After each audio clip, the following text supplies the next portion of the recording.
is the good music. My people are crying. My people are dying.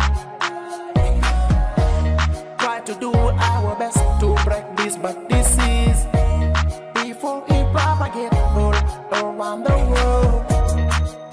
Oh Jah, the Almighty, please protect us. Cette pandémie qui n'arrête pas de nous ravager comme des criquets.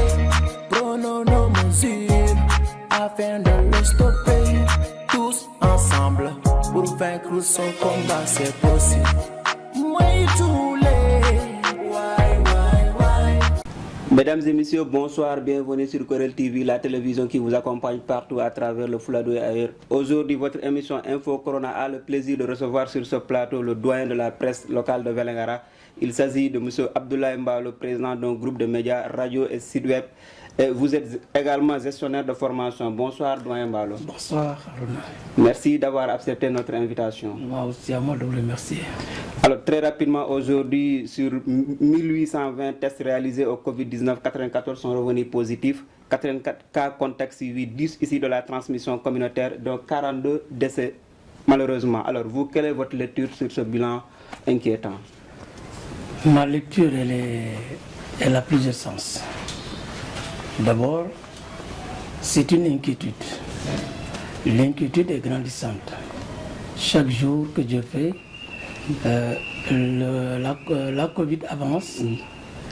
Les résultats sont effrayants. Donc, c'est comme si, avec tous les efforts qui ont été faits, c'est comme s'il y a un relâchement. Oui. Alors ça, c'est quand même ma lecture et que il faut qu'on redouble d'efforts. Mais aussi qu'on trouve un système. Parce que si vous mettez un système en place, s'il y a des failles, il faut revoir le système. Je pense que dans la communication de la Covid, il y a faille. Tantôt vous disiez que la Covid avance, alors malgré tout cela, on a vu le président de la République, Macky Sall, a assoupli les mesures. Alors vous êtes acteur de la presse, vous étiez dans la sensibilisation et vous êtes toujours dans la sensibilisation. Comment vous voyez cette décision du président de la République? Oui, je pense que le président, il a ses raisons propres à lui. Mais moi, c'est mon analyse personnelle que je dis. Parce qu'il y a eu un rétropédalage dans la situation de la Covid. Oui. Ça déjà, même sans pousser à la réflexion, au moment où on confinait, où il y avait le couvre-feu, l'état d'urgence, le chiffre n'était pas aussi alarmant. Alors que ça avance et que maintenant, nous partons du simple au quadruple et qu'on libère les gens en partie. Je pense qu'il y a une pression quelque part.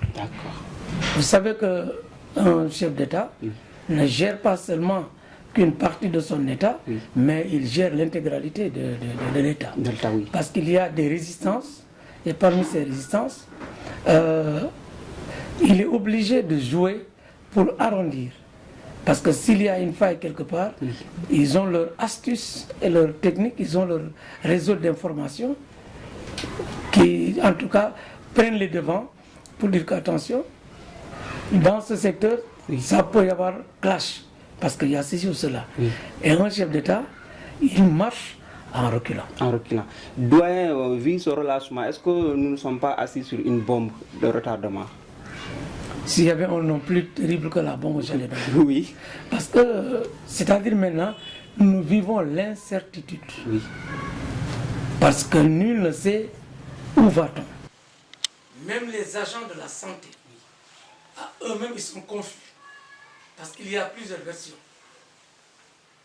Les uns font et les autres déconstruisent. Quand vous construisez, les autres déconstruisent. Parce que nous avons assisté à plusieurs rencontres avec les autorités sanitaires et d'autres personnes qui sont susceptibles de connaître la situation de fond en comble. Mais s'il se trouve qu'aujourd'hui, que la situation vu ces résultats et ces chiffres alarmants qu'on donne, et que les choses se passent comme si de rien n'était. C'est ça qui est paradoxal. D'accord. Mais est-ce qu'aujourd'hui, le faux n'a pas pris le dessus du vrai, puisque les gens ne croient plus à cette pandémie du Covid-19? Aussi, bon, on a senti un relâchement. Est-ce que les gens aujourd'hui croient, parce que vous êtes sur le terrain, est-ce que les gens croient à cette maladie? Je vous dis que oui et non. Pourquoi oui? Pour certains, et ça, la Covid, elle est réelle, elle existe. Oui. Mais pour d'autres, vraiment, c'est du cinéma. Oui. Bon, ils ont leur raison. C'est ce qu'ils croient. Ils ont leur raison de croire, ils ont leurs preuves. C'est ce qu'ils ne croient pas aussi, ils ont leur raison de ne pas croire. D'accord. Ainsi va la société. Parce que il y a plusieurs discours dans ces situations de la Covid. Il y a des décisions qui sont prises et elles sont dessaisies à la minute. Oui. Donc ça fait croire aux gens que ce qu'on disait, au lieu de resserrer l'étau, on desserre. D'accord. Alors, nous sommes dans le département de Vélingara est frontalier de 3 pays, à savoir les 2 Guinées et la Gambie. Et nous sommes exposés dans cette période de crise liée à la pandémie du Covid-19. Est-ce que l'ouverture des Louma ne nous mène pas à un risque énorme? C'est sûr, vous l'avez bien dit. Ce sont des risques énormes. Si l'on sait que le département de Vélingara est l'un des départements qui abrite les plus importants, l'un des plus importants des marchés hebdomadaires de la sous-région, à savoir Diaobé et Manda. Ces marchés hebdomadaires ne sont plus des marchés du Sénégal, ce sont des marchés de la sous-région. Et pour la plupart, vous trouvez plusieurs nations. Mais je pense que c'est pour cela l'effectivité de l'ouverture des Loumos, même si l'État a autorisé d'ouvrir les Loumos, mais les vrais acteurs, ce sont recroquevillés. Les gens, les acteurs interpellés les plus proches, mais ils n'ont pas suivi le ton. D'accord. Est-ce qu'aujourd'hui nous avons les moyens défensifs contre le coronavirus dans le département de Vélingara? Si j'avance des propos que nous avons les moyens, ce serait peut-être trop m'aventurer à dire. Mais moi, je dis que je ne suis sûr d'aucun moyen. Regardons journaliste. L'œil du journaliste, personne n'est à l'abri.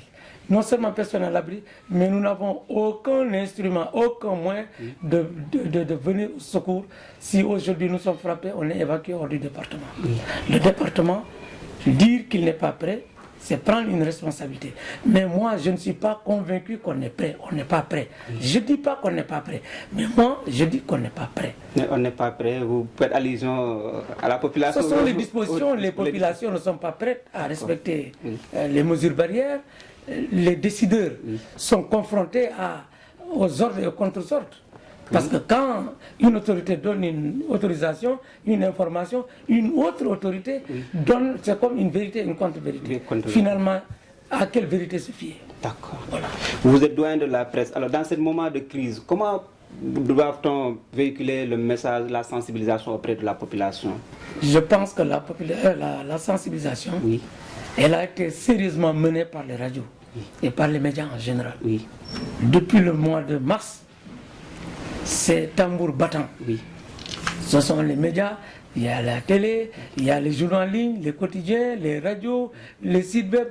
Mais chacun informe, sensibilise les OCB, les ONG, ça sensibilise par-ci et par-là. Mais comment, dans chaque période, dans chaque contexte, il y a une manière de faire passer le message. Je pense bien, oui.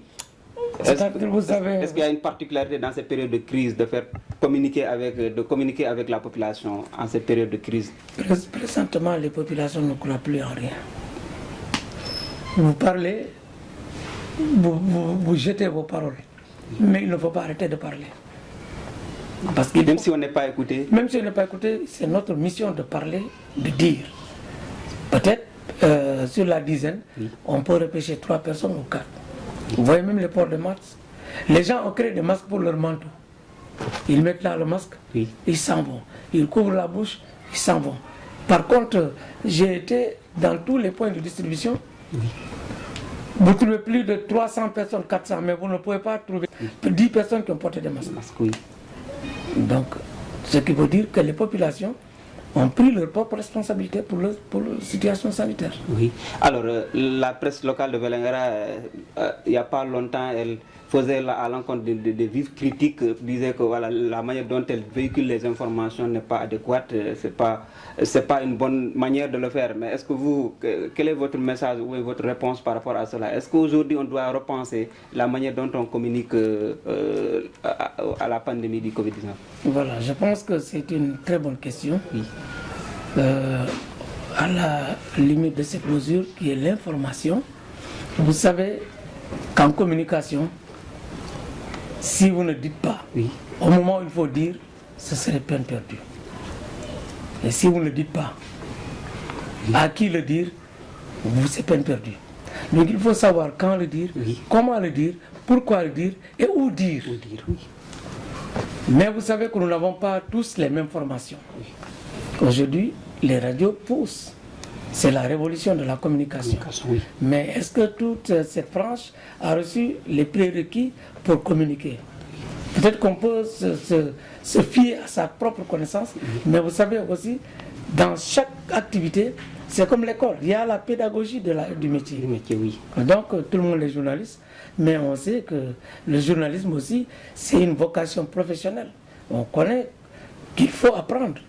Quand on dure dans le tas, on est informé, on a suivi beaucoup de formations, il y a l'expérience, mais dans le cadre de la pandémie de la Covid, peut-être qu'on est allé tellement vite, chacun voulait bien faire, oui, beaucoup faire, mieux faire. Oui. Parfois, il arrivait des moments où ça se passait mal. Et qu'est-ce qui est dû à cela? Il y a un manque d'organisation? Un manque de coordination. Coordination, oui. Il faut qu'on coordonne. Si chacun pense qu'il connaît mieux que l'autre, oui, ça pose problème. Si chacun pense qu'il connaît tout, ça pose problème. Si chacun pense qu'il peut le dire sans les autres, sans concertation, oui, il y a problème. Finalement, c'est devenu une course. Anarchie. Et vous êtes le doyen, vous n'avez pas appelé à cette... Oui, j'ai une part de responsabilité. Oui. Ça, il faut l'assumer parce que quand même, quoi qu'on dise, que tout s'écoute ou pas, oui, le doyen, il a sa part de responsabilité. Certainement. Parce que je devais jouer, en tout cas, le fils de chef d'orchestre. Et je dois jouer. Oui. Et je pense que je suis interpellé au premier chef pour que la communication soit bien gérée, oui, et que dans le groupe, si vraiment il y a quelque part où ça pêche, nous tous on peut dire que ça pêche et attirer l'attention à ce secteur ou à cet endroit ou à cette personne.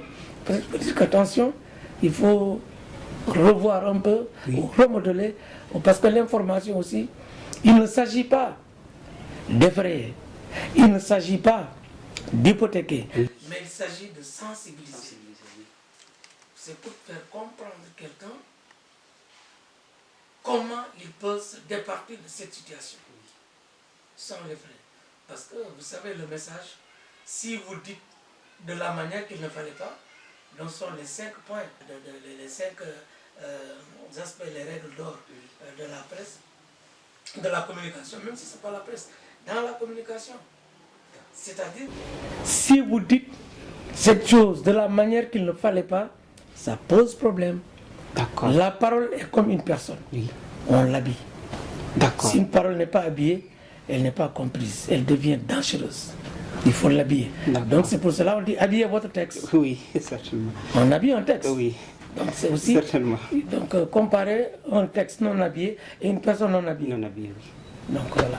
D'accord. Alors, doyen aussi, on taxe de la presse de Vélingara d'avoir peur d'aller dans certaines zones. Auparavant, vous êtes doyen de la presse. Est-ce que vous avez une limite lorsque vous vous exercez en pleine bataille de votre activité journalistique? Est-ce que vous avez une limite? Pas du tout. Dans l'espace, oui, du territoire national, oui, jusqu'au-delà, même dans l'international, j'ai exercé librement mes activités de journaliste. Oui.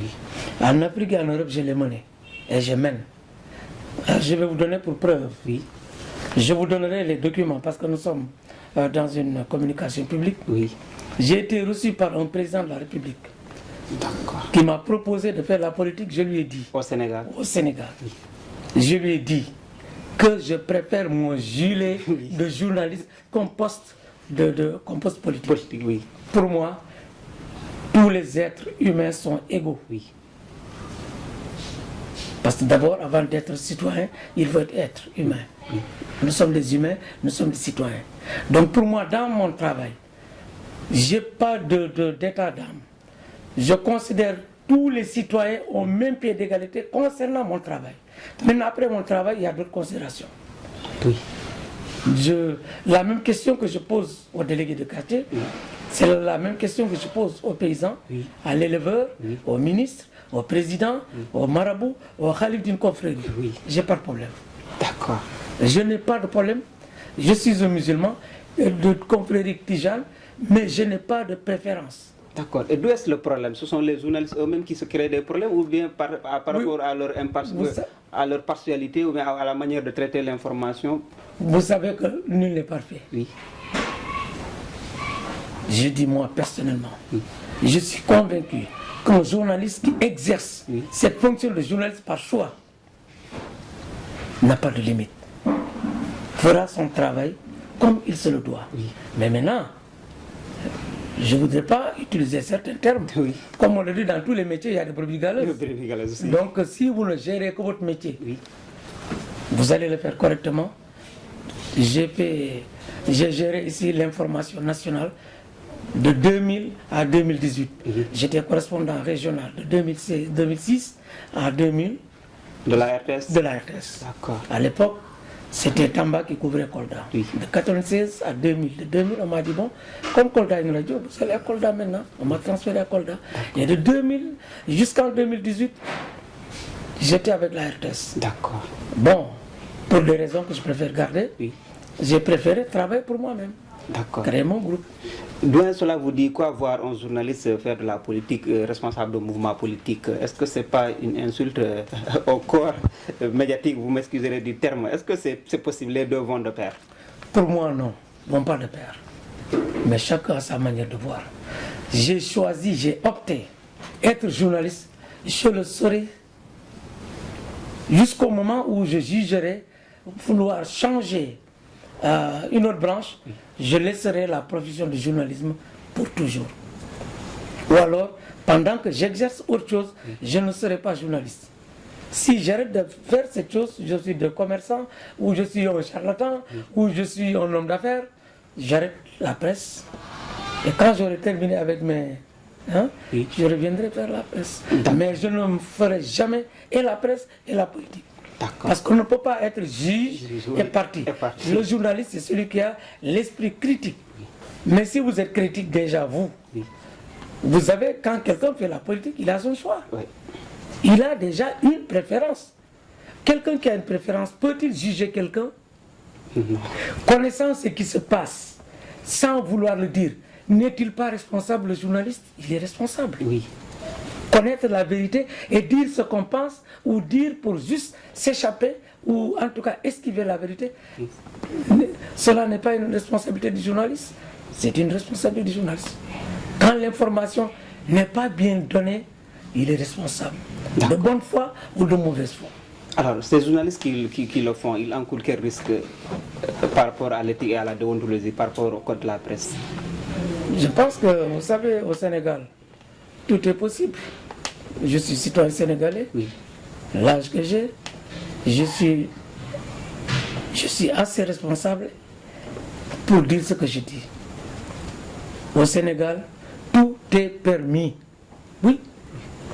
C'est-à-dire, c'est lorsque vous n'avez pas les moyens, vous n'avez pas les bras longs, vous n'êtes pas influent, vous n'êtes pas d'une famille confrérique, vous n'avez pas de l'argent.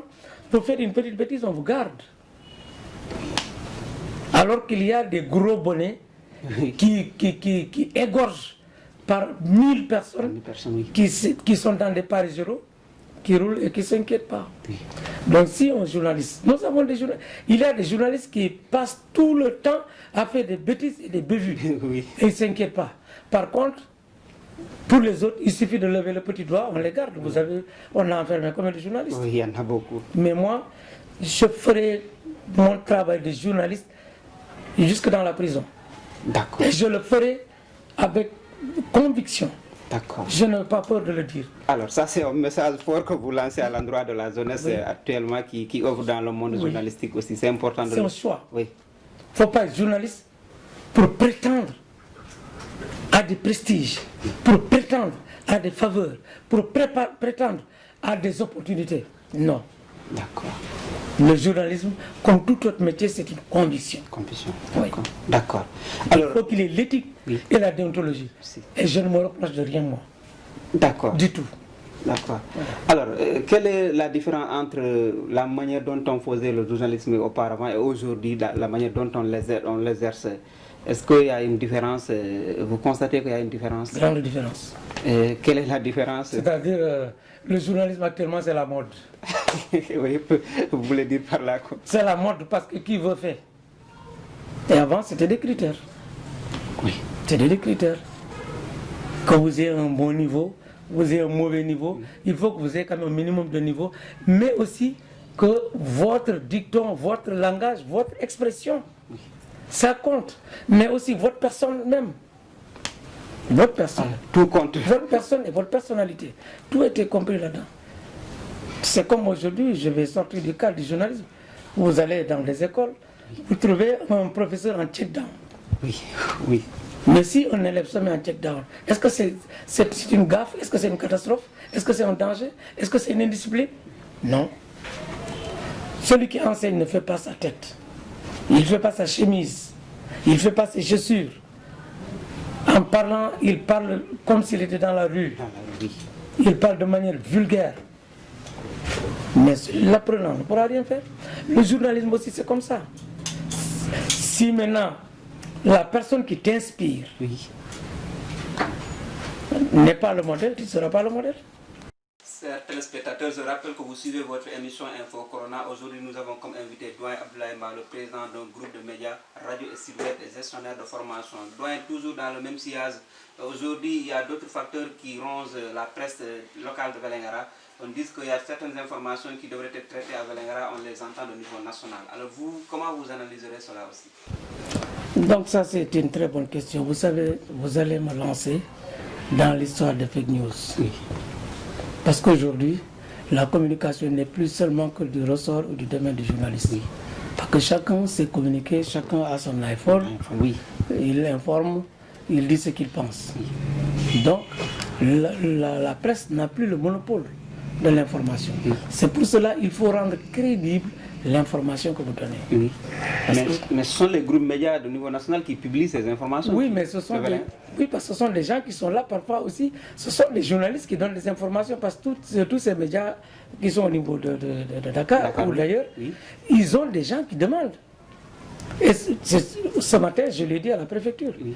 J'ai dit, je plains la presse parce que si un média a besoin d'une information, n'a qu'à mettre quelqu'un sur Vélingara, ça fait de l'emploi de plus. Oui. Mais nous sacrifions l'information de Vélingara, une information qui méritait d'avoir quelqu'un qui s'occupe de ça, qu'on va payer, qu'on va motiver. Il s'occupe de l'information de cet organe, mais des journalistes se permettent de donner des informations. Alors que pour la même information, ils vont la donner d'une autre manière. Parce que si vous donnez votre information à quelqu'un, vous n'allez rien dire.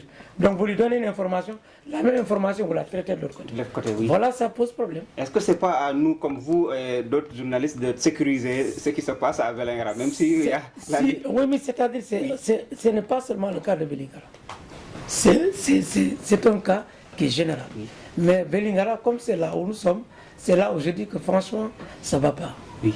Nous devons gérer l'information de Vélingara. Oui. Elle doit être donnée sur le plan national par quelqu'un de Vélingara dont on va entendre sa voix au niveau national. Oui. Ou bien sa signature au niveau national. Oui. Je préfère. Mais vous donnez une information capitale à quelqu'un qui est à Dakar, cependant qu'il y a un journaliste qui est en train de s'affaire autour de cette information. Il n'a pas fini de faire les recoupements. Vous lancez. Alors ça c'est le défaut, c'est aux autorités politiques qui le font. Est-ce qu'aussi il arrive le moment que les dirigeants politiques vous appellent, vous conseillent pour la communication, pour mieux gérer leur communication en matière d'intervention, en matière de discours à Vélingara? Est-ce que les autorités politiques le font? Bon, très honnêtement, je ne sais pas. Mais je sais que seulement je ne le ferai pas pour un politicien. Je suis à la télévision, je ne le ferai pas pour un politicien. Il y a d'autres journalistes qui le font. Je dis que ça, c'est ignoble. D'accord. Ou vous êtes conseiller en communication d'un politicien, vous restez conseiller en communication comme certains, comme nous avons vu aujourd'hui, on a nos collègues, que nous avons formés, qui est conseiller en communication du directeur général de la Poste. Lui, il a opté. Conseiller en communication. Mais on ne peut pas être au four et au moulin. Sans toutes ces personnes, aujourd'hui, on voit aussi que la presse de Dakar publie des articles sur le foncier de Vélingara, alors que Vélingara a des journalistes, mais personne n'en parle. Même si dans d'autres domaines aussi. Je vous dis aussi, ça c'est de la part, c'est de la responsabilité des journalistes. Oui. Parce que là, l'information, elle doit être donnée. On dit donner l'information juste et vrai. Est-ce qu'on donne l'information juste et vrai? C'est la question. Moi, je dis que moi je donne l'information juste et vrai. Oui. Moi je dis. Pourquoi? Parce que je ne suis ni pour quelqu'un et moins contre quelqu'un, parce que ça n'a pas d'intérêt pour moi. Le politicien, il mène sa politique, moi je mène ma communication, ça ne me gêne pas. C'est lui, il a besoin de moi, j'ai besoin de lui, pour lui demander ce qu'il fait. Il a besoin de moi pour peut-être s'exprimer. Mais je ne fais pas les éloges de quelqu'un, non. Et un journaliste ne doit pas le faire. Les éloges de quelqu'un, il faut le laisser au griot. Au griot, ils sont là pour ça. Mais vous n'êtes pas au griot. Oui. Il y a les communicateurs traditionnels qui sont là, qui peuvent chanter les éloges de quelqu'un. Mais quand quelqu'un travaille, fait une bonne action, une action publique qui concerne le citoyen, mais il faut plébisciter, il faut le dire. Mais quand ça ne va pas aussi, il faut le dire. Malheureusement, on ne le dit pas. Mais finalement, qu'est-ce qu'on doit dire? On reste bouche cousue. Le foncier, comme partout ailleurs, aussi à Vélingara, le foncier, mais c'est l'enfer. C'est l'enfer, oui. Le foncier à Vélingara, c'est l'enfer, je dis. Oui. C'est l'enfer. Et ça, les citoyens, on les prend pour responsables. Responsables, oui. Les autres, ceux qui manipulent le foncier le font avec la complicité des citoyens. Une poignée de citoyens détruit le foncier au détriment du grand nombre. C'est le problème. Ce sont des sujets importants à traiter. La presse ne traitera pas ça, parce que c'est une fuite de responsabilité. Je veux que vous organisez un débat et que vous appelez la presse et vous mettez les hommes politiques tout de suite. Oui, parce que ça c'est... Il faut qu'on ait un débat démocratique, débat citoyen. Il faut oser le débat. Vous voyez comment le débat s'organise? Alors, par rapport aux autorités toujours qui appellent les journalistes de Dakar, je n'ai rien contre eux, mais aussi il faut promouvoir l'expertise locale qui appelle pour couvrir leurs événements. Alors qu'on a aujourd'hui tout à Vélingara, même dans l'heure des grands événements, on ne voit pas, peut-être on amène d'autres grands médias. Il n'y a pas de petits journalistes, il ne faut pas dire le journaliste, il est tout simplement journaliste. Voilà, mais pourquoi cette discrimination-là aussi? Vous savez, c'est des prétentions. Importer un journaliste, ça suppose que vous allez lui dire ce qu'il va dire. Oui. Mais prendre un journaliste sur place, vous ne lui direz pas ce qu'il va dire. Voilà la différence. Si vous voulez dire à quelqu'un qui est là, à Gorel TV, il va vous dire oui, mais il va dire ce qu'il connaît. Il va dire ce qu'il a appris. Il est là, il vit les choses au quotidien. Oui. Donc c'est ça. D'accord. Alors, aujourd'hui, quels sont les pouvoirs d'un journaliste dans notre société, dans notre milieu? Le journaliste, je pense qu'il a des pouvoirs. Oui, on dit que c'est le quatrième pouvoir. Mais ce n'est plus maintenant. Vous savez, parce qu'aujourd'hui, tous ceux qui ont leur iPhone, c'est des journalistes. C'est des journalistes formels et des journalistes informels. Donc maintenant, parce qu'ils communiquent tous. Par exemple, vous voyez, pendant la campagne électorale, chaque candidat a son groupe de presse. Mais ces journalistes, ils ne disent pas la vérité. Ils disent ce qui arrange leur candidat. Alors, où peut-on avoir la vraie information? Ça, je le défie.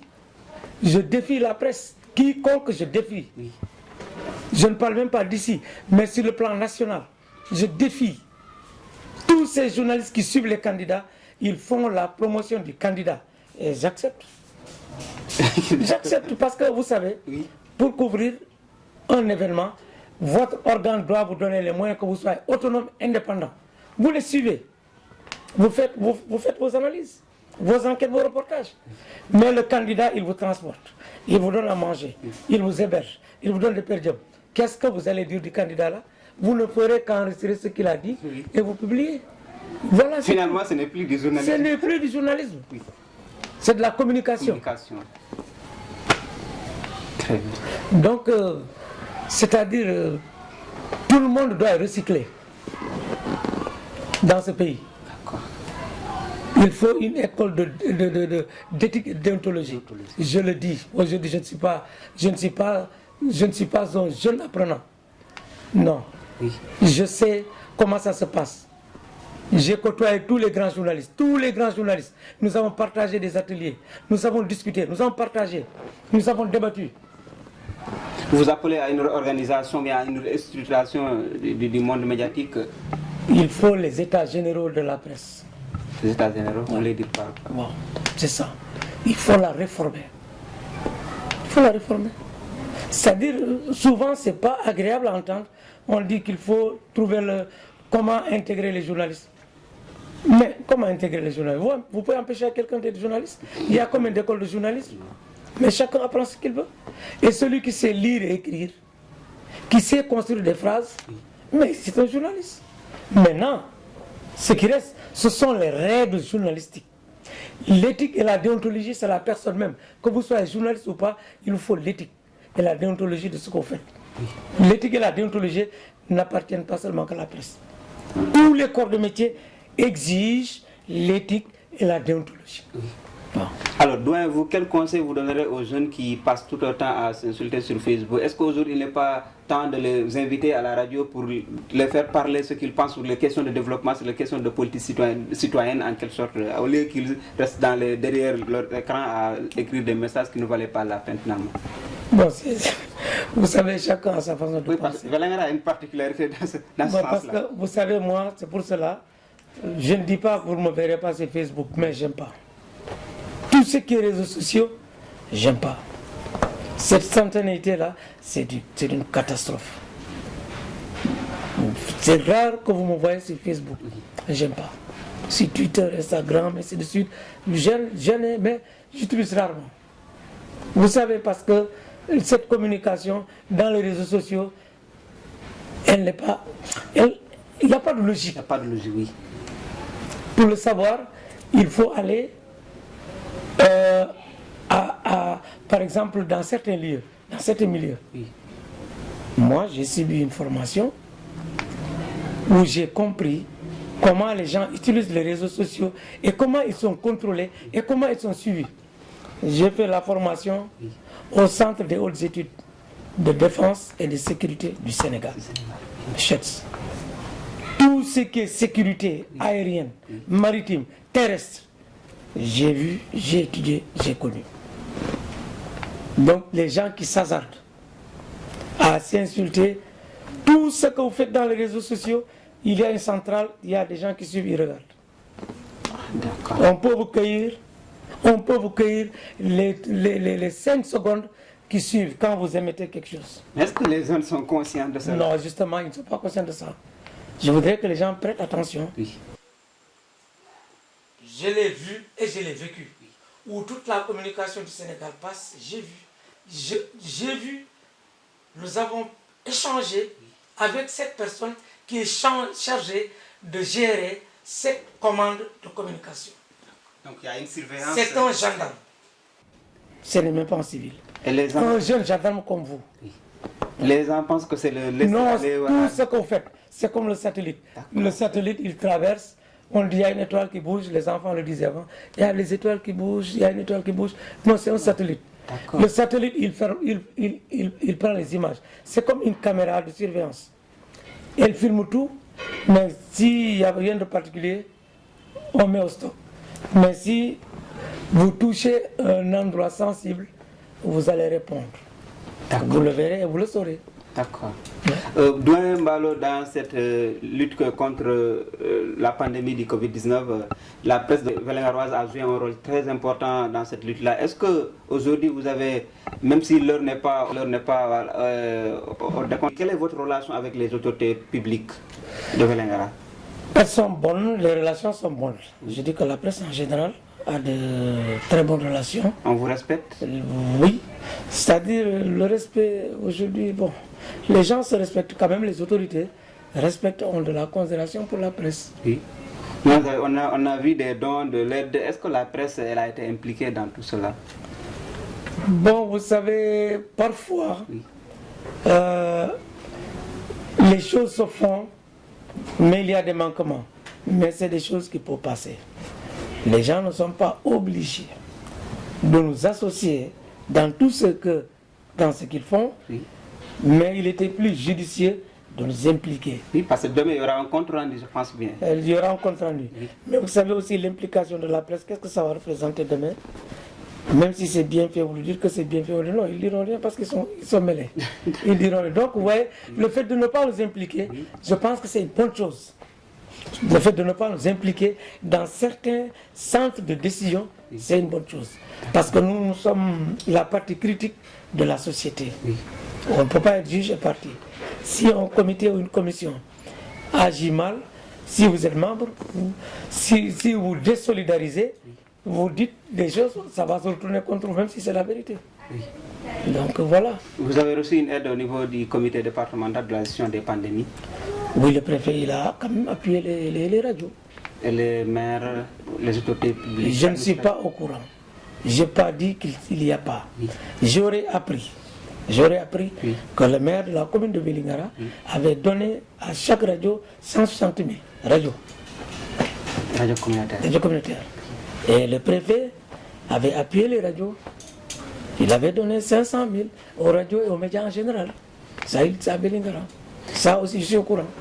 Donc, ne pensez-vous pas qu'il est temps de mettre une association forte de la presse de Vélingara pour pouvoir défendre ses intérêts? Parce que aussi, on ne peut pas vous appeler à une couverture d'un événement et aussi qu'on vous laisse... même si le journaliste n'est pas un mendiant, n'est pas un commandeur, mais aussi... Oui, le journaliste n'est pas un mendiant, c'est-à-dire... Ça, c'est une prime. Si quelqu'un fait un travail pour vous, vous n'êtes pas obligé, mais lui donner une prime, c'est une reconnaissance. Parce que le journaliste aujourd'hui, il a besoin de carte de crédit. Oui. Il a besoin d'un bon téléphone. Oui. Il a besoin d'un moyen de déplacement. Oui. Il a besoin d'une connexion. Il a besoin d'un ordinateur.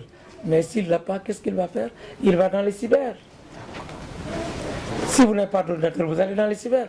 Vous louez l'heure, vous payez l'heure, vous louez l'ordinateur, vous devez vous déplacer, vous payez le taxi. Donc, vous voyez, ce n'est pas tout journaliste qui dispose des moyens suffisants pour faire son travail chez lui. D'accord. Mais moi, je dis ici, bon, alhamdoulilah. D'accord. Dernière question, doyen, comment est-ce qu'aujourd'hui, avec la paresse de lecture, vous avez un site web, est-ce qu'on vous lit? Est-ce que les gens vous lisent? Oui, les gens lisent, c'est-à-dire la lecture dépend du contenu. Oui. Ouais. La lecture dépend du contenu. Si vous mettez de la généralité, les gens vont dire, bon, ce qui a été dit ici, c'est ce qui est dit là-bas. C'est pour cela, moi, même quand j'étais à la RTS, je n'ai jamais aimé les généralités. Quand il y a la Tabaski, tout le monde, je dis, je ne fais pas d'éléments. Il y a la fête de l'indépendance, je ne donne pas l'élément, je ne donne pas. Donc, une information générale, je ne donne pas. J'aime donner les informations singulières. À Vélingara, ce qui se passe ici ne se passe nulle part ailleurs. Je donne l'information. D'accord.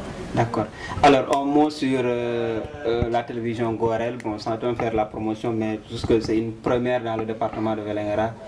Aujourd'hui, quel est votre sentiment? Ou bien, ça vous dit quoi? Oui, je dois même faire la promotion.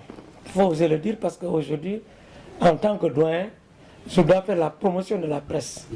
Chaque activité où se moue la presse, je dois appuyer et accompagner. Aujourd'hui, il serait bien que je puisse appuyer Gorel TV à coup de millions. Pourquoi pas? Parce que ce que vous êtes en train de faire, j'apprécie et vous êtes en train de travailler sans les moyens. Vous avez besoin de moyens. Mais malheureusement, peut-être que pour certains c'est du cinéma, mais je vous encourage, je vous félicite et vous avez mon soutien. Et sachez que vous irez très loin. Vous irez très très très loin. Parce que ce que vous faites, c'est la foi, c'est le choix, c'est l'engagement, c'est la détermination et c'est la persévérance. Ce n'était pas évident que Gorel TV arrive à ce stade. D'accord. Ce n'était pas évident. D'accord. Merci. Alors, au mot de la fin pour dire au revoir aux téléspectateurs. Tous les abonnés de Gorel TV. Je remercie Gorel TV, les populations du département de Vélingara, aux autorités politiques et administratives, aux hommes d'affaires. Je les invite à équiper les médias, à accompagner les médias et à s'éloigner des médias pour ne pas les détourner, pour ne pas les manipuler. Je les invite à les appuyer et ne pas les manipuler. D'être sincères avec les médias pour qu'à chaque fois que ce soit l'autorité publique, que ce soit l'homme politique, que ce soit le commerçant, que ce soit l'éleveur, que ce soit l'homme d'affaires, tout ce qu'il fera pour la presse, que ça soit fait avec désintéressement, que cette organisation puisse dire que j'accompagne les médias sans choix, sans distinction, sans humeur, sans humeur. Nous arrivons au terme de cette émission. Ce n'était pas facile, c'est un doyen de la presse. Et voilà, on aurait dû rester avec lui. Alors, je vous donne rendez-vous très prochainement avec un autre numéro d'Info Corona. Je vous remercie.